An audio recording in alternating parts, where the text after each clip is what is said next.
Microsoft stock is down roughly 20% from its 52-week high. In the past year, the stock is only up roughly 3.6%. In theory, you're better off investing in the S&P 500. Now, after the company reported earnings, the market sold the stock even more.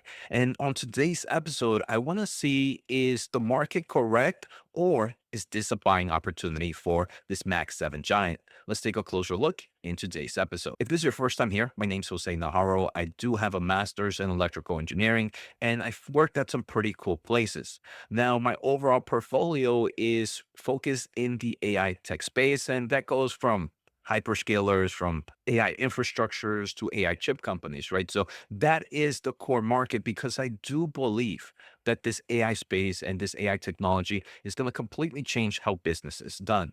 Now, some stocks I tend to buy are high growth plays, and some stocks that I tend to buy are ones that are, in my opinion, very not safe because nothing's ever safe in the portfolio, but ones that have strong balance sheets, that have strong growth opportunities, and are trading at extremely low valuations. And usually that's where I put kind of the max sevens. Now, Microsoft, we saw kind of a hit in stock after earnings, and there were two reasons I think the stock took a hit. The first thing is there was not a massive excitement in cloud growth of Azure.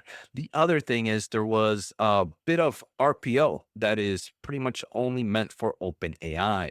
And the market, I think, does not like this, especially since OpenAI and the overall certain AI companies, you kind of get this fear that how can OpenAI pay all these players that is making contracts with, right? So how sticky, how true, how much can we really value that RPO from OpenAI? And I do think those two fears, the slowdown or the optics of a slowdown in the cloud market and the optics of what an OpenAI RPO created this massive sell-off on the stock. Now, I like the Max 7s. I like AI infrastructure players because I think we're going to need so much compute. We're just in early innings where you don't have massive AI agents. We're still, while software tools are doing amazing, it can continue to do better. Video can do better. Imaging can do better. Healthcare can do better. Robotics can do better. Autonomous driving. The list goes on and on and on and on. That there's so much need for compute. And I think Microsoft Azure, with its software, with its productivity, with its enterprise kind of connection, this has a lot of opportunity to grow for both their core business in forms of productivity and software, and also for their clouding business. So that is my overall bullish take for not just Microsoft, but a lot of the Max 7. Now, if we want to look at forward PE ratio and all these great charts that we're going to look at is possible through a platform that I use on a daily basis, fiscal.ai. Make sure to use my code fiscal.ai/Jose to get 15% off if you are a serious investor. Right? I use this platform on a daily basis and it speeds up the whole data driven and the whole data information grabbing from various companies that I look into. But I am bullish in the Max 7, but that doesn't mean I'm always buying them individually, right? For example, Google is not a stock that I'm buying right now, but Google was a stock that if you checked my catalog, we were talking about it when it was in the 140s, right? That's when we went heavy on Google. Just most recently in late November and early December, we decided to buy, you guessed it, Meta and Amazon. Now, Amazon is still green, but Meta has done amazing, right? We bought this, if we look in the past year, about November, early December, we were in the low 600s, in the high 590s, right? So I like Max 7, but that doesn't mean I buy them all the time. Now, I think the market is giving me the opportunity, like it did for Google, like it did for Microsoft, like it's doing for Amazon, because the market is looking at the wrong thing. First, valuation, like I mentioned, forward PE ratio sitting at 24.41 right now, where the median for the past 6 years, it has been at 30.32. This is telling me, look, this is cheaper. Now, is it cheaper based on the company being destroyed, or is the market just pricing something wrong? I think it is the latter, especially when you look at this total revenue, right? Total revenue continues to grow at a healthy basis. This is the last 12 months for every single quarter, and you continue to see that improvement in growth. Now, with this growth, you're also seeing either an improvement in things like operating margins. You kind of see a nice healthy trend for the past 4 years. And in forms of gross profit margins, you have some stability here in the high high 60s. So nothing here is telling me, Jose, this is a dying business. Now, if we look at their intelligent cloud business, their intelligent cloud business continues to grow at strong level. I believe we're going to see this trend as the demand is insane for AI. We've heard it from all these players, and this trend obviously is not going to be a favorable market as you continue to grow, but as capacity continues to grow, this company will do well. Now, their productivity business, which is kind of that software solutions, the co-pilots, and all the other kind of software base that they have for the enterprise and the consumer base, that is also still going up on a sequential basis. And to me, this is all driven thanks to AI. Now, let's talk about the first thing, right? And this is something that is scaring investors. Total remaining performance obligation jumped dramatically versus a quarter ago. A quarter ago, we were at 398 billion. It jumped to $631 billion. Now, typically, if you see a chart like this, the market would go crazy. It would go completely crazy. But the market knows that a good portion of this is open AI. A majority of that growth is open AI. So the market is worried. Hey, if OpenAI fails, what is your actual RPO? Is this something that we should be concerned of? And instead of giving the answer, I think it's just like this 631 is all false. It's an AI bubble. We're going to sell off, especially as you hear rumors that certain companies might not be investing in OpenAI, right? There were rumors that NVIDIA is no longer going to invest in OpenAI, but then you have rumors that they are. Regardless, all this negative sentiment towards OpenAI creates a negative sentiment on their obligations that they have with all these customers, right? We see a massive RPO with Microsoft. We see a massive RPO with Oracle. We see a massive RPO in CoreWeave, and we have one with Amazon, and I believe we have one with Google as well. So it's like, how can you pay with everybody? How can you pay everybody? How do we know that's going to be a thing? The other thing I would say is cloud growth, right? Even though cloud growth is growing, it's not growing at the levels of expectations for the market. Now, I want to showcase two things. First, I want to talk about the clouding market. So, the clouding market, they mentioned Microsoft easily said it during the earnings call. The primary constraint on cloud growth is capacity supply not meeting demand. And it's not that they just don't have enough GPUs, it's that this company also has a lot of different solutions. They have the clouding solutions, but they also have first party solutions, right? They have M365 Copilot, they have GitHub Copilot, they have Copilot for their security solutions, they have Copilot for various things. They need to do research and development as well.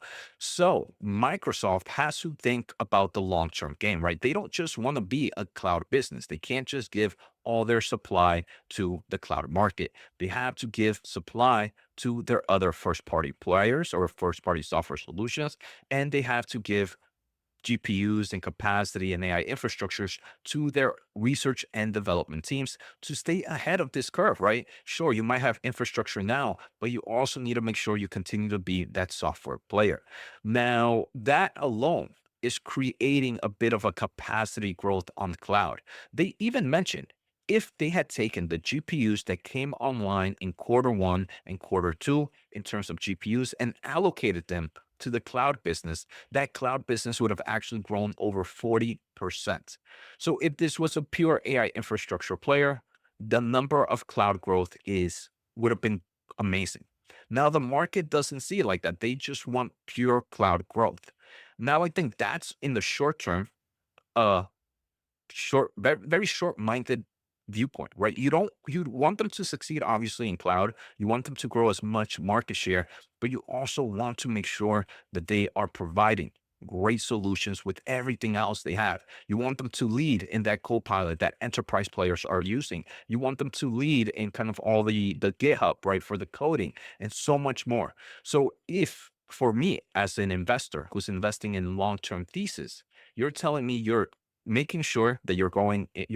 You're still growing like crazy in the clouding business or a cloud business, but at the same time, you are looking at the right mindset that you want to make sure you're still the top player in the enterprise, that doesn't deserve a sell-off. That doesn't deserve a lower valuation than you have in your overall median. I think that's actually a smart play, and it's a great way to make sure that you're diversified with your GPUs. You're not just putting them all in cloud infrastructure, you're giving them to yourself.